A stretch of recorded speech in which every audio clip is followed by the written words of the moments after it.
This is Rob Staunton, brother of Bob, and part-time bum fluff collector. I'm not recommending you subscribe to the Tommy Boyds Shrine YouTube channel. Why would you want exclusive rare audio?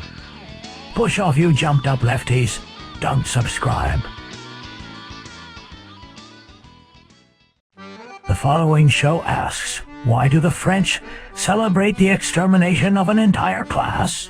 Speaking of exterminating, I'd send the Daleks over to ask them. Will he offer me his teeth? The Tommy Boyds Show will teach you nothing. Nothing.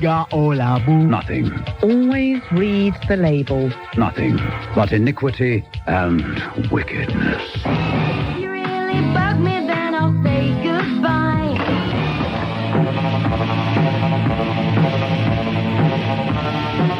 We have a reputation on this program for trying to find the truth.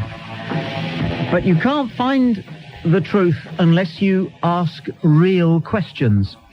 And I have a real question which I have been itching to ask ever since I studied French history for A-level at school. I knew that if I asked it of my teacher, he would say it was an impertinence. I knew that whilst I was studying history, if I were to ask it of any of my lecturers, they would consider it a distraction. But it is a genuine question, and I believe when you hear it, you'll find yourself raising your eyebrows and saying, how true, how odd. The question is this. The number is free call 0500 1053 89. If you can answer it, or try to answer it, especially if you're French. And this is the question. 200 or 300 years ago, the British raided the shores of West Africa for black men and women and took them to the United States to work the cotton fields. That was slavery. We know it was. We know how terrible it was. We all universally condemn that now. In the United States, attempts were made to eradicate the Native American, to exterminate them. It almost succeeded. And that is known for what it is now and roundly condemned. And Hitler's appalling master plan for the Jews, the Holocaust, is, of course, with the exception of one or two lunatics, roundly condemned as one of the, perhaps the 20th century's hugest atrocity. And yet, about 200 years ago, the French decided to exterminate not an entire race, but an entire class.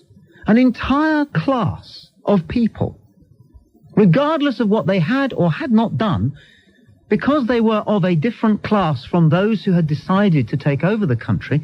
The French exterminated all their upper class people. Now, not only did they do that and get away with it, we, along with them, are expected to join in the celebrations of this mass extermination every July the 14th. And to be quite honest with you, I feel sorry for the men and women who had their heads chopped off. And there weren't just 6 or 12 or 15 of them. The figures don't exist. We know it was thousands, possibly tens of thousands of people. If you were a day something or other, or if you had frilly cuffs, or if you lived in a detached house, and your parents had lived in a detached house before you, and it was France, and it was 1780, whatever it was, I forget, then you would be hauled off, stuck in a castle, and eventually piled onto a cart with lots of other people, dragged through a braying crowd, and you'd have to join on a queue of about 60 people, because that's how they did it. You stood in a queue waiting to be exterminated. Why? Because of the class that they thought you were a member of, and they wiped out an entire class of aristocrats. I've always wanted to ask a French person just how they can defend that if you stand it against slavery and what happened to the Native American Indians and what Hitler tried to do to the Jews. I just happen to think it's a question that somebody should ask, so we've asked it, and I would love to hear the French answer it. I really would. Free call 0500 1053 89. I'm Tommy Boyd. This is Talk Radio. There's a good argument for listening. This up, but you've been treating a lot of people with a lot of disrespect. Well, so did the French 200 years ago. if you were vaguely aristocratic. You know, if you were the equivalent then of somebody who might be mentioned in a Nigel Dempster column nowadays, you would be executed because that was your crime. And what's the difference between that and trying to exterminate an entire race of people just because that is their race? What is the difference in principle? I would love a French person to explain. And I know that this programme can be heard in France. So, give me a ring. Free call 0500 1053 89 with whatever the code is for Great Britain if you're calling from France. Gary calls from Birmingham. You're on Talk Radio, Gary. Hello there, Tommy. You know when you're saying the French, when they had what was called the Great Terror, and there was executions of aristocracy, but don't forget, they also executed the working class people who even worked for the aristocracy. Is that right? Yes. So if you was like a stable hand, and you're working in one of the chateaux, and the fact you work there, you get executed on that, you see. Mm. And don't forget, they had, I think it was around the 15th century, when they executed the Huguenots. They did that, didn't they? And the French also eradicated the agnostics. Yes, right, yeah. They burned them all alive, 15,000 of them. Then after the Great Terror, they started turning on each other, you know. Gary, thank you for your call. Now look, no, we have not got a down on the French. That would be too easy, too bog standard to join the bandwagon that takes the mickey out of Johnny Frog. We're not doing that. This is a genuine question, asked with all the gravitas of the genuine historian I am. What is the difference between what the French did to an entire caste of people, they're aristocrats? What is the difference between that and the great crimes of humanity, slavery and extermination? What is the difference? Free call 0500 1053 89. Sarah calls from London. Sarah, you're on Talk Radio. Hello. Yeah, hello. Can I ask you one straight question? You can deny it or admit it. Are you Jewish? Maybe. Oh, I don't want to be for it or against it, because I am. So? But I don't understand why you're knocking the French like this. I'm not.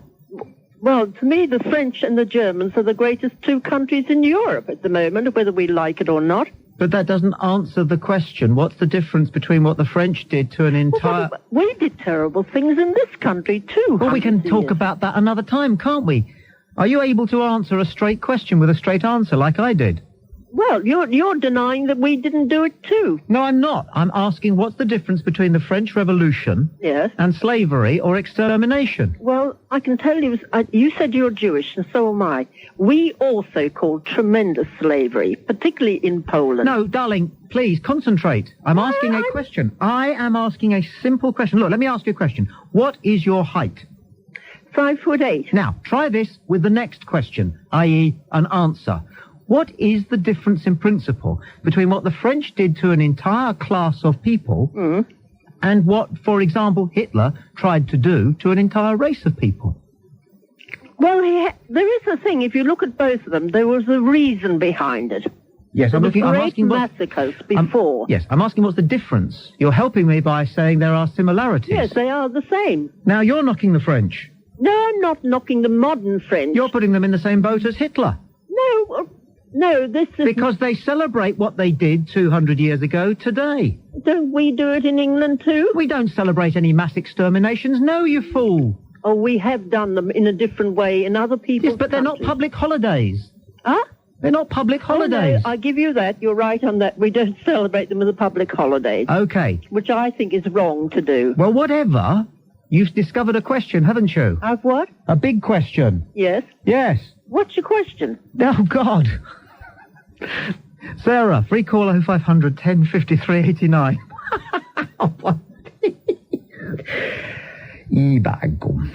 Malcolm calls from Nebworth. You're on Talk Radio, Malcolm. Hello, Tommy. Sir. There might be a slight difference between the French Revolution and what Hitler did. I think the French Revolution was stemmed from sheer poverty of the people. They were so poor compared to some of the palaces, they were so rich. So I think there was a lot of jealousy, perhaps, and sheer poverty that they had to get rid of that upper class. Hang on a second. And people were up to their necks in pies in Munich in 1923? I think Hitler, that was disgraceful. Because that was ethnic cleansing to its full. Yes, but come back to your point. I'm dealing with your point here. It's Yeah. your point. You're saying the French Revolution stemmed from poverty and therefore had a certain nobility about it. People who were around Germany in the late 20s and early 30s would point out that there was perhaps even greater poverty there than in pre-revolutionary France. In Germany. Yes, there was. I think there was. Okay. Economic problems there. Right. I think there's a slight difference, but the French have got no right to celebrate that, I don't think. No. It happened, but don't celebrate it, you know? Malcolm, thank you for your call. Free call 0500 1053 89. Tariq calls from London. Tariq, you're on Talk Radio. Welcome. Hi, Tommy. Tariq. Yeah, I agree with you in the fact that it was wrong, what they did to the aristocrats and the upper class and everything. But what I disagree with is the reason that they're celebrating is not that, but the fact that the proletariat or whatever managed to remove the shackles of the aristocrat. Do you agree with that, Tommy? It sounds to me as though you one day you'll be a good spin doctor, Tariq. You think so? Yes, I do. Well, maybe, but it just seems to me that I don't think the people celebrating now or before were celebrating. Yeah, the people up there are killed and stuff like that. Isn't it? Yeah, we have rights now. We have rights. But the way in which those rights were achieved and the wrongs that may have been done in pursuit of those rights. Yeah. Surely I should totally be, agree with you. Yeah, I think it's wrong with the way they did it. Take, for example, the Russian Revolution. Yeah.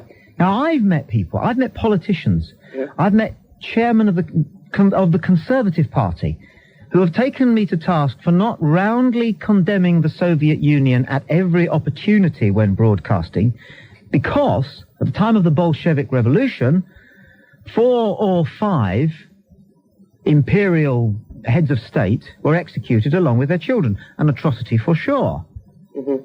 But nobody seeks to ask France whether it was necessary in pursuit of those freedoms to do away with 10, 15, 20, 30, nobody knows quite how many tens of thousands, possibly hundreds of thousands, of entirely innocent people. Well, I think that's to do with the political climate revolving around the Russian Revolution. I don't think it has to do with the wrongs of the French Revolution. Right, so why don't we discuss the wrongs of the French Revolution? It was an extermination, wasn't it? Yeah. It was. I agree, it's totally wrong the way they did it, but you can see the fact that why they're celebrating is because of their own personal gain rather than They won. Yeah, They won. Precisely. Yeah. They won. Yeah. They won. And a lot of good has come out of it. I think there was, I can't remember my French Revolution history, but weren't there like rights, a Bill of Rights or something like that, which came out of it, and things like that, which was used as a template all over the world? Well, not here it wasn't. And it sparked off a lot of other revolutions as well around the world. People. Well, again, not here it didn't. I mean, we've been much kinder to our blue bloods. Yeah. We let them get away with murder, literally. And you know, I don't think people would say that we have fewer freedoms in Britain than they do in France. Can you think of any? No. No. Thanks for your call. Free call 0500 1053 89. A reminder that Nancy Roberts starts a brand new show this Saturday night between 6 and 10 on Talk Radio, and you could be one of her studio guests. If you have a problem or an impending crisis in your life, Nancy would like to hear from you and would like you in the studio so that she can help you work it out with the help of other Talk Radio listeners. The Talk Radio hotline is 0181 924 0948. That's to enlist as one of Nancy Roberts' studio guests on her new show between 6 and 10 on Saturday nights on Talk Radio, 0181 924 0948. Chris calls from County Antrim. You're on Talk Radio, Chris. Hello. How you doing, Tommy? Chris, I'm well. Yourself? I'm fine. Since the last time I talked to you. Well, let's just put this. You're completely right. You're just completely right in what you say. You know? It's a thought that's eluded us until, well, publicly, listen, until today. The minute I heard you, what you said on the radio there, I just thought, you're so right. You're so right. Because, I mean, it doesn't matter. It doesn't matter. I mean, race genocide, social genocide, they're all the same. They're all the same. And I dare anybody to come on this radio station and have a Barney with me. All right, okay, that's a good challenge. Come on. That is a good challenge. Chris says that it was social genocide and social genocide is wrong. And we should let the French know on July the 14th is Bastille Day? Here, let's just put this, Tommy. I want the French people to, I want the England and the rest of the countries of the world to condemn this, to openly condemn what happened in France. Right. We'll stay there and we'll see whether anybody takes a pot shot at you. Free call 0500 1053 89. I'm Tommy Boyd. This is Talk Radio. There's a good argument for listening.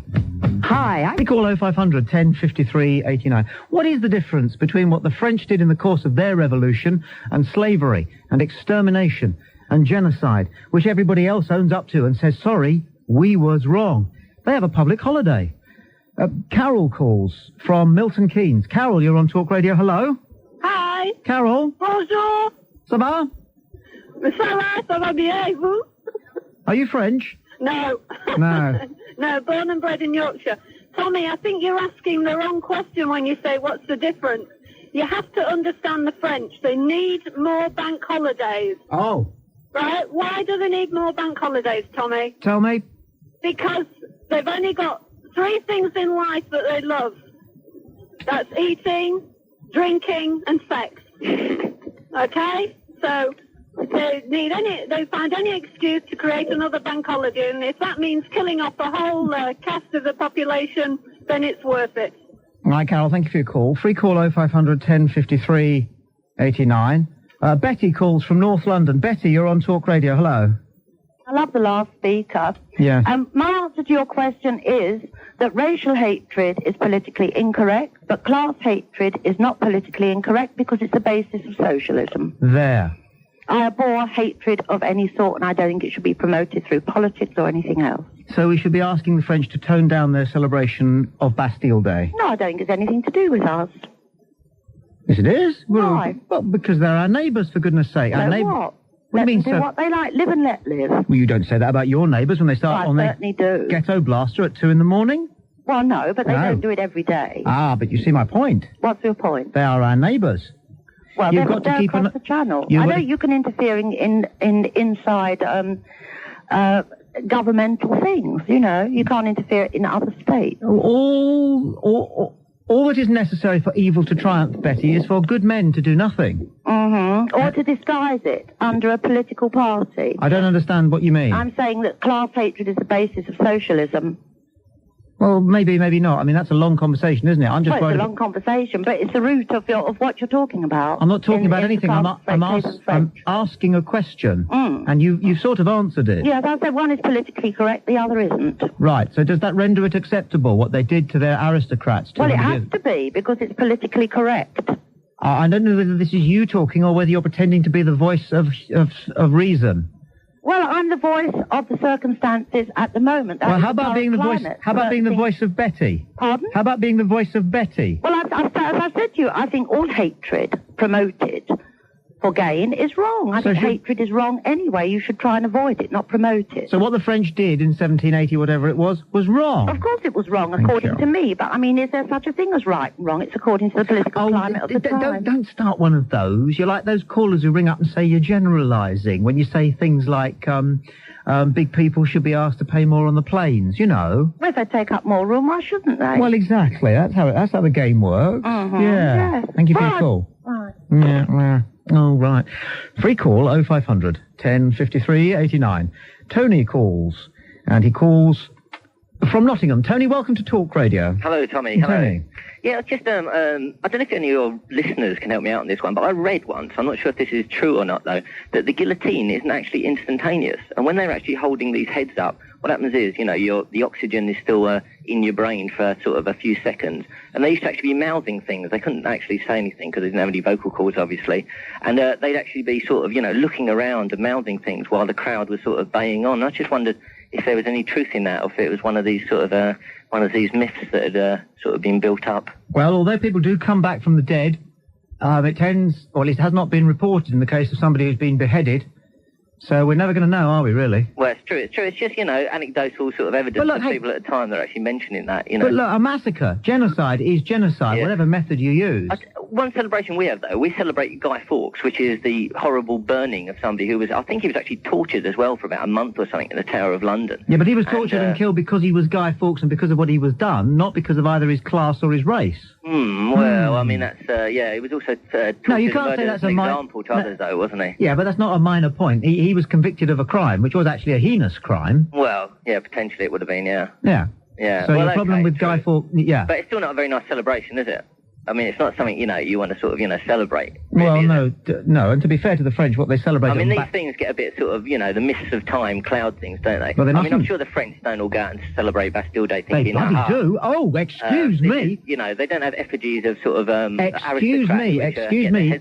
They go absolutely bonkers on Bastille Day. It is their favourite day. It's the big one for them. Yeah, I know, but they don't actually get sort of a big sort of mock guillotine with a dummy in it and chop its head off. I mean, the relevance of it has been lost, hasn't it? It's just become a celebration. Fish out of India, they did it without spilling a drop of blood.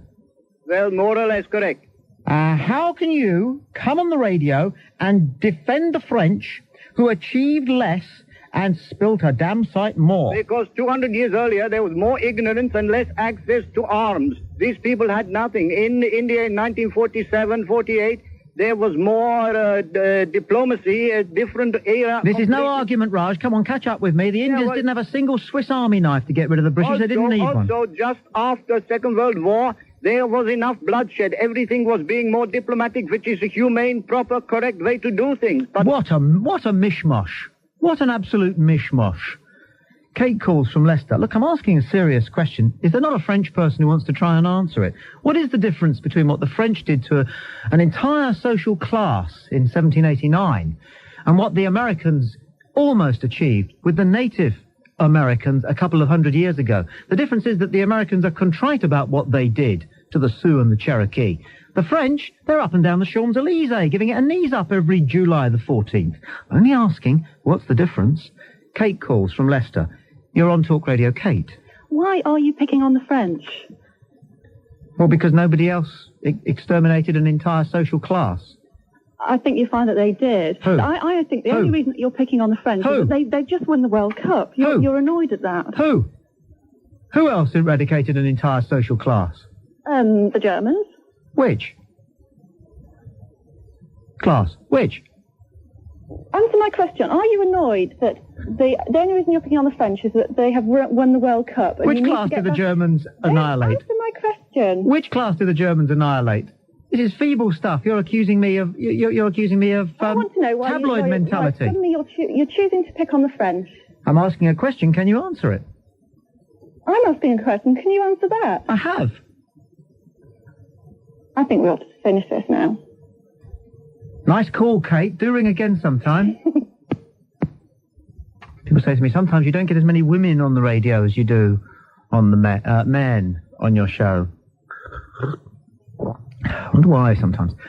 Michael calls from Manchester. Michael, you're on Talk Radio. Good afternoon. Yes, Tommy, I know exactly where you're coming from on this particular subject, but it was the actual storming of the Bastille which got the British aristocracy of the time to realise that they had to do, a little bit more for the poorer classes and redistribute the wealth a little bit more.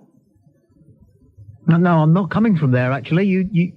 I just want to... I've got a simple question to ask. It seems to me that there are an enormous number of parallels between what the French did 200 years ago and what the British did in West Africa 300 years ago, what the Americans did to the Indians, the American Indians there 100 years ago, and what Hitler tried to do to the Jews 50 years ago. True, it's a very, very evil thing what the French did to a higher class. So why didn't somebody say so? Why didn't somebody say to them, "Oi, keep it down over there"? For the simple reason that the British aristocracy of the time realised that the same thing could happen in England, and they did something about it. Yeah, it's a small. Yeah, with respect, it's a small point because the rest of the world don't have that same caveat, and none of them are telling the French to keep the noise down in there.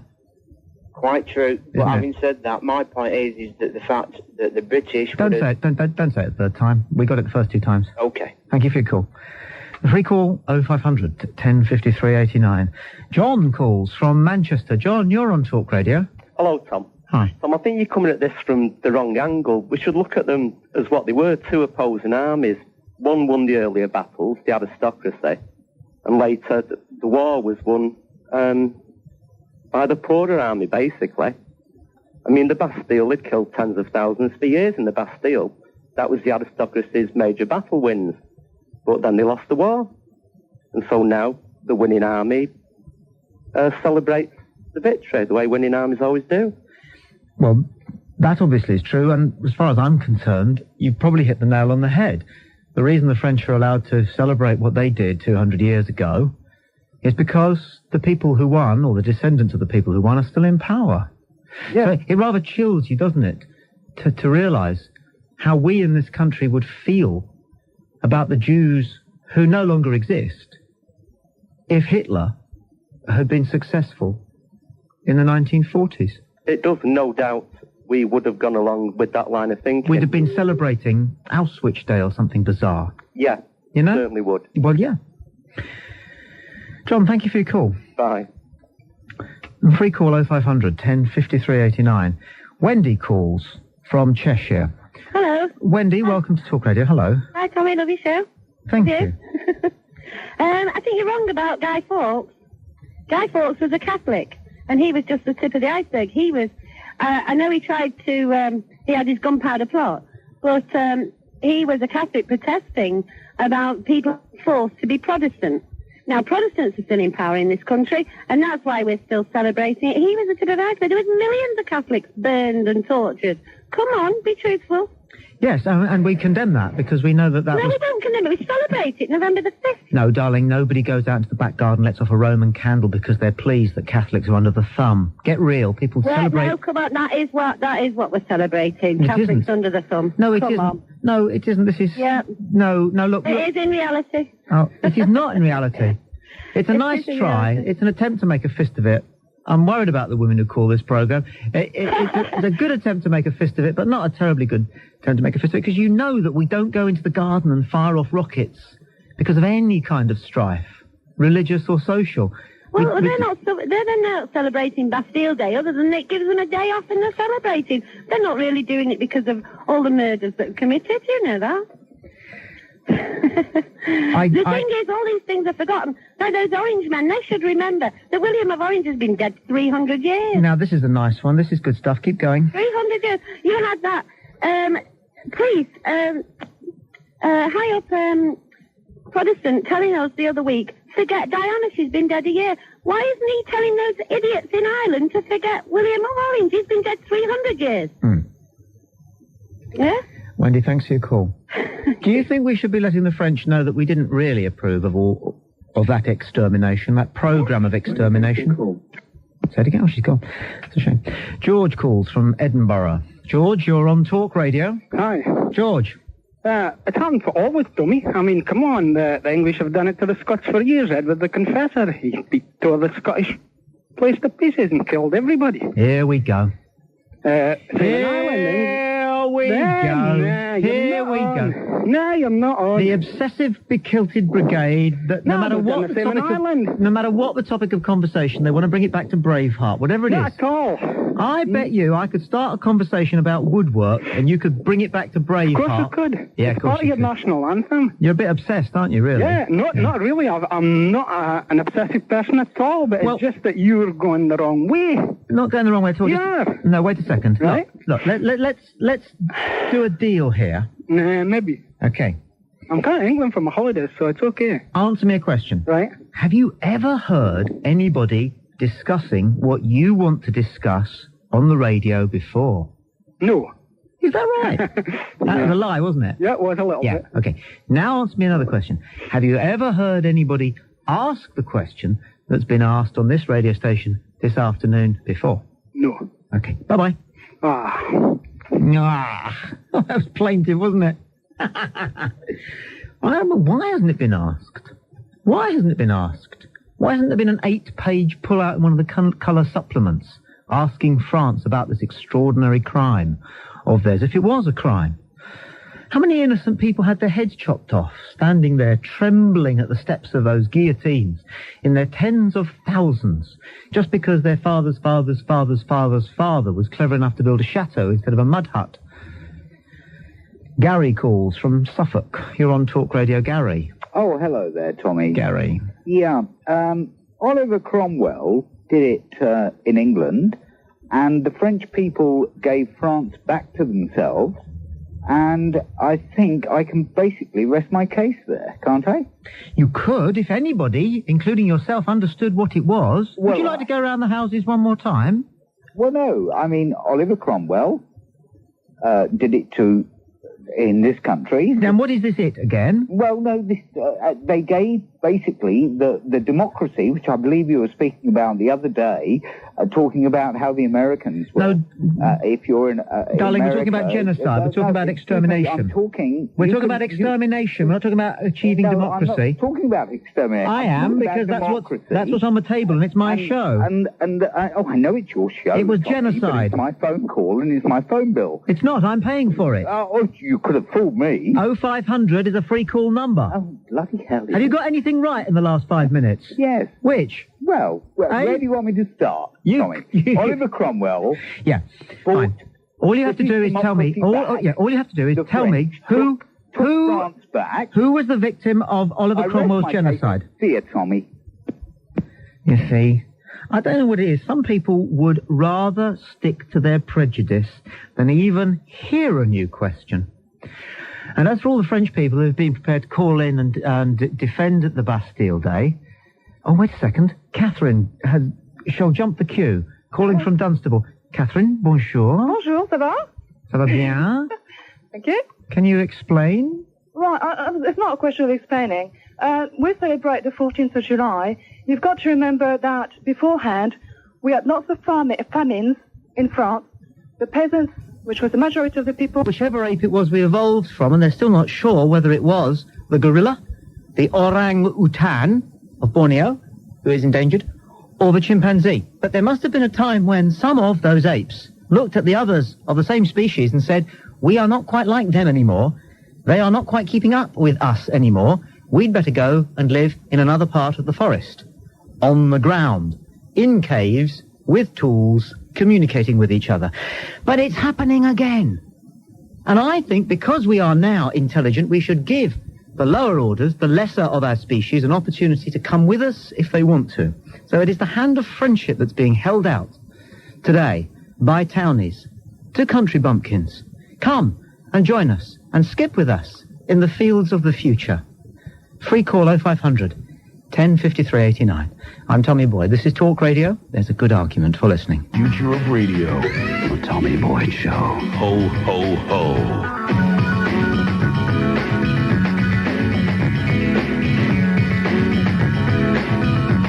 Phil is our next caller, and he calls from Harrow. You're on Talk Radio, Phil. Hello, Tommy. Hello, Phil. Oh, I was just assailed by a very nice lady who said that I was supposed to start with, hello, Tommy, love your show.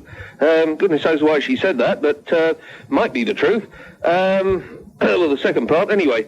I just think that perhaps those yokels, it's not really time to abolish them, because they are a necessary evil, being an omnivorous sort of person. And I don't know that... She was trying to make sure your call was interesting, Phil. I see. Well, and she clearly failed, trying to put some sparkle into what you were saying, perhaps a little bit of originality, or right. maybe even a little bit of cadence in your voice, perhaps. Anything would do it. Well, let's see what I can do. Yeah, try talking properly, mate, will you? Not like a policeman. No, well, I'm not trying to talk like a policeman. Are you a policeman? No, I'm not. Heaven forfend. One, then. Heaven forfend. Don't talk like that. People don't say heaven forfend. Ken Bruce does, and he's not human. I just did. Well, don't. And I'm human. Well, don't say things like that. Ah, well, I bet you're somebody who says oft. Oh, right. Well, there you go. You? But I hate that. I think that... It's fake. Sorry? Nothing. Right. I think that the reason that these country bumpkins are so insular... Yes? ...is because they have a subconscious guilt syndrome from the inbreeding that they've been doing for all these years. It ain't really right, but we shouldn't tell nobody about it. No, he's not going to get it. It's worth a try, though. Free call 0500 10 53 89. Nikki calls in Ross-on-Wye. Yeah, hello there. Yes. Yeah, well, I've got a few things to say, I think. Do you think it's a bit of a competition? You know, I mean, is there a competition between town folk and country folk? And in that case, you know, what have town people got to offer to country people? Because I don't actually understand what you're trying to say. No, I can tell that. You're a country person, aren't you? No, I'm not at all a country person, Tommy. Where do you live? No, I live in Langow and Ross-on-Wye, but I haven't lived here all my life, you know. No. And also, you know, maybe you should just accept that we're going to, evolve at a different rate. I mean, don't take the piss out of me. I'm nervous, all right? So it's taken a bit of courage to phone you up and speak to you. But I'm not a country bumpkin by any means. I come from London originally. That's ridiculous. That's like getting on a roller coaster ride and saying, "Oh, could you flatten it out in advance, please? I paid my money to have a bit of a thrill, only I don't want one." Answer these questions. I mean, they're not difficult, are they? I don't understand what you're trying to, what the point is. Okay, it's perfectly simple. It's perfectly simple. I will answer the question. It's not a competition. Yeah, I'll only answer I'll only speak if you don't sort of repeat like a parrot little things whilst I'm talking. Okay, go on then. Okay. Right. Evolution. Yes. Is still happening. Yeah, of course it is, but it happens she's off, you see. for different people at a different rate, doesn't it? We don't all have to evolve together. We're all different. Well, Let the country folk develop the way they are. Let them be country folk. What did we decide 30 seconds ago? What was the deal? Right, okay, I'll let you speak. Well, why did you start talking? I'm just a bit angry, because Why did you break the deal? I listen to you all the time, and every time you do this, you wind me up something chronic. Even though I like you, I think you're doing a great show. It really is good, but all coming out, time. Isn't it? Okay, all go on then. Coming out. Okay. Drawing out the poison. Sorry. Go on. It's quite simple. Right. And what I'm going to do is I'm going to switch you off now. So if you say anything, all right, nobody will hear it. Right. Okay. It's quite simple, and I will repeat the point because it's an important point. I do believe that it's every possibility that evolution is continuing to take place, and it will be affecting all the species on Earth, including humanity. And it could be that some human beings are evolving higher. Now, we're different from the apes because we're cleverer, and perhaps because we have a gentle soul. Perhaps. All right? And if we are evolving in any direction, continuing on from a direction we've been moving in, then some human beings are becoming even cleverer and having perhaps an even gentler soul. Now, we don't want to close the door on those members of the human race who don't have access to this gene pool. And because there are pods of people who breed and interbreed still in Britain, we're asking the question whether they have anything to offer this higher echelon of humanity, and whether perhaps some youngsters who are the result of interbreeding, living in the countryside, should be given an opportunity to be evacuated to towns so that they can meet and, if they wish to, broaden their minds, enrich their soul, and maybe even marry somebody who lives in a proper house. Simple as that. Can I just say one more thing? It would be interesting. It would make a proper conversation if you reacted to what you'd heard. Yes, I have heard every word you said, and I've taken it all in, and it's valid. I'm glad you told me this because you've enlightened me that little bit more. There we go. Okay. There. But, people do have a choice.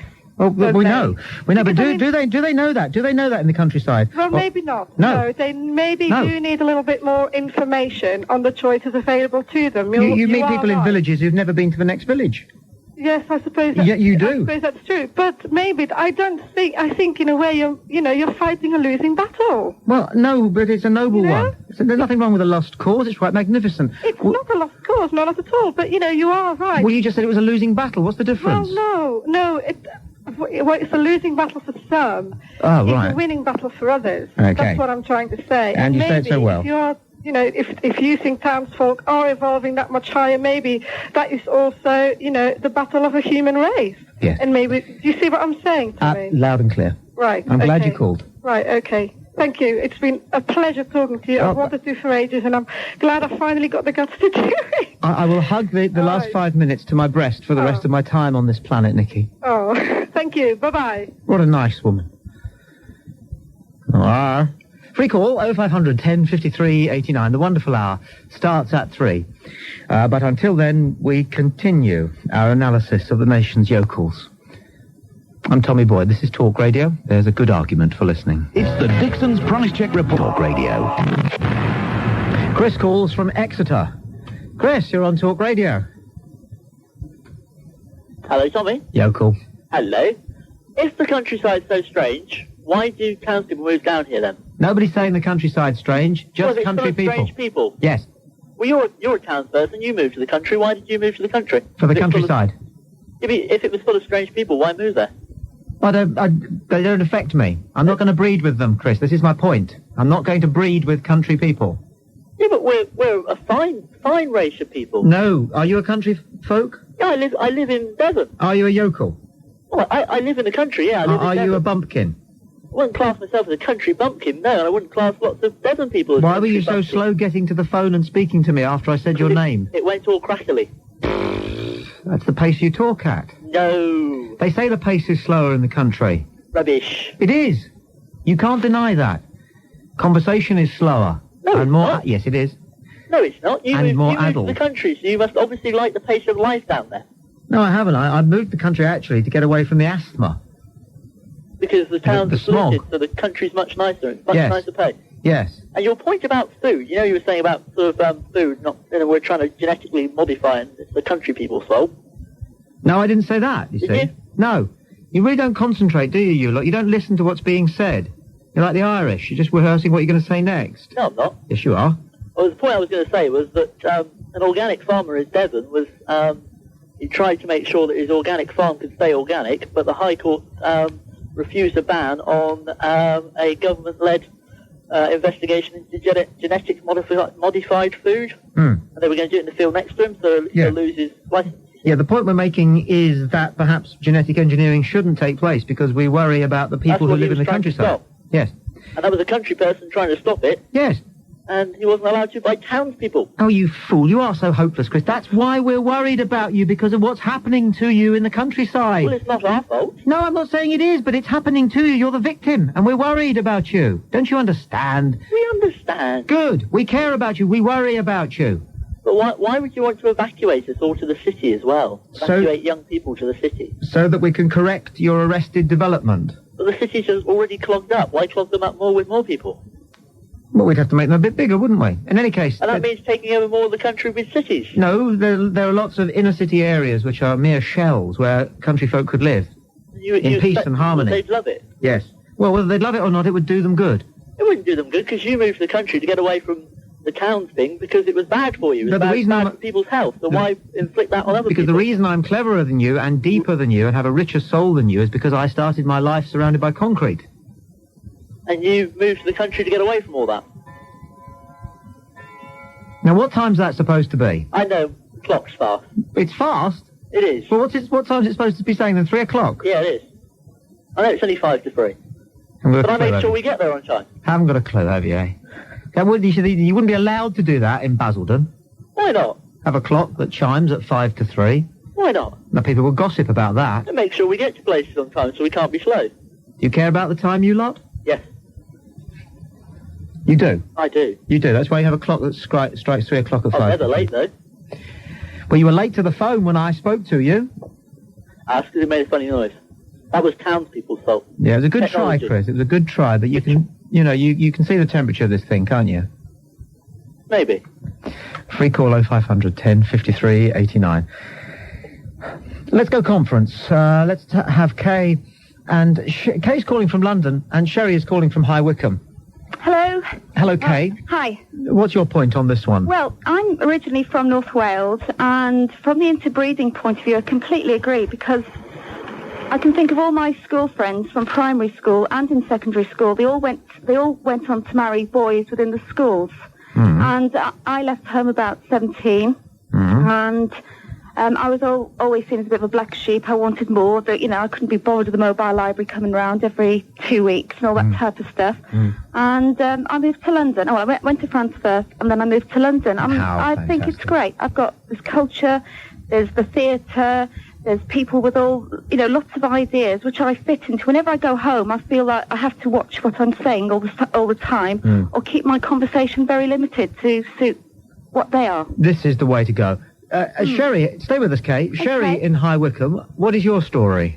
My story is exactly the reverse. I was a town dweller. I was a city girl when I was at university. I taught in schools in inner city areas for a long, long time. And then when my own children were born, moved out to the country to a village. And I find that the people that are surrounding me in the village in South Buckinghamshire here are far more civilised than some of the people I was working with in the inner city sink estate. I think the process that you mentioned, that people ought to be brought into cities in order to civilise them, is just a ludicrous proposition. When you see people, as we did recently in the town High Wycombe here, that made the national news, beating hell out of each other on council estates. Yes. Ludicrous proposition. I hardly call High Wycombe the country. It's not the countryside, No, Sherry. I don't live in High Wycombe, but it's the nearest town. Right. I live in a village well out of High Wycombe. Well, where's High Wycombe? High Wycombe is in South Buckinghamshire. Well, that's not the countryside. That's commuter country, dear. Honestly. Forgive me, but, there are little villages all over the country that are as isolated as the ones you were talking about earlier. I'm talking about the countryside. I'm talking about using my horse to go 4 miles to the nearest shop on Yes. a winter's day. Can you get a pizza delivered, Sherry? No, I can't. If that's your yardstick, then I live in the country. Well, it might just be that. It might not be the yardstick at all. I'm just, trying to prove what deprivations countryside people have to put up with, especially if they're young. Well, I can agree with you on that point. What I can't agree with you on is the idea that, that there are pockets of people all across the country that desperately need an injection of some genetic civilising influence. I think that's more likely to be the case on some of the council estates. And then where there's you the get sense of inbreeding. humour problem, Sherry. Oh, God, there's no sense of humour. There's the sense of humour problem. Isn't there? Is there? I don't know. Are you taking a mickey here? Are we taking the Mickey, Kay? Never, as if you would. No, as if we would. We wouldn't do that. Never, we would never. never do that, would we? Kay, we should round this off. I think a bit of everything is best for everybody. Oh, yes, And I no can one go to thing. the country Yeah. whenever I like. That's it. Yeah. I'd like to haul some of those earring slobs out of their urban sprawls and boot them up country for a while. That would do them good. Yeah. But ditto with country bumpkins, right, who've never seen a proper pavement. Oh, I know. 6 weeks up in the smoke would either make them grateful for what they've got or possibly just show them what kind of options are available to all of us nowadays. Well, at least they'll have the option then if they tried it. Okay, I love you. See you. Bye. Free call 0500 10 53 89. The Wonderful Hour is next. I'm Tommy Boyd. This is Talk Radio. There's a good argument for listening. Talk Radio. Definitely not Bob putting a funny voice on. Click like and subscribe to the Tommy Boyd Shrine YouTube channel. And we may get more Bob Staunton. Now, if you'll excuse me, I am going to stick laxatives in Tommy Boyd's coffee. If he won't call it quits, I'll make him strain with the squits.